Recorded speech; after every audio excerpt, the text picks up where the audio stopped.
પાટડી સેવા સદન ખાતે લાખો રૂપિયાના પાણી કુલર અને આરો પ્લાન્ટ બંધ હાલતમાં ધૂળ ખાય છે। હજુ તો ઉનાળાની શરૂઆતમાં જ કાળઝાળ ગરમી સેવા સદન ખાતે આવતા અરજદારોને પીવાના પાણીના ફાંફા। અરજદારો બહાર વેચાતી પાણીની બોટલ પીવા મજબૂર। આ અંગેની વધુ માહિતી માટે જોતા રહો ભારત ટાઈમ્સ ન્યૂઝ।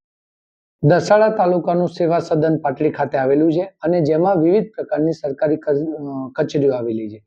ત્યાં જે પ્રમાણે સમગ્ર દસાડા તાલુકામાં એટલે કે 88 થી પણ વધારે ગામનો તાલુકો એટલે દૂર દૂરથી ગામના લોકો જુદા જુદા સરકારી કામ અર્થે કચેરીઓમાં આવે છે।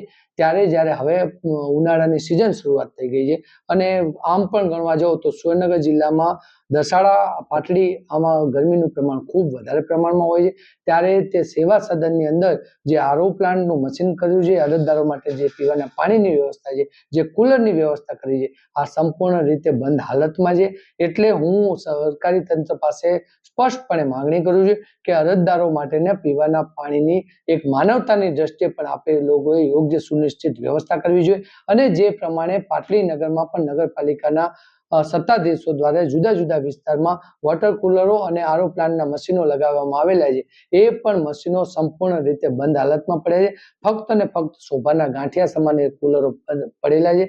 એટલે એ પણ જો ત્વરિત એક્શનથી ચાલુ કરવામાં આવે તો જે પ્રમાણે ખારાગોડા હોય કે દૂર દૂરથી જુદા જુદા વિસ્તારમાંથી ગરીબ લોકો સરકારી કચેરીઓમાં પોતાના સરકારી કામ અર્થે આવતા હોય તો એમને કમસે કમ પીવાનું પાણી તો સારી રીતે મળી રહે।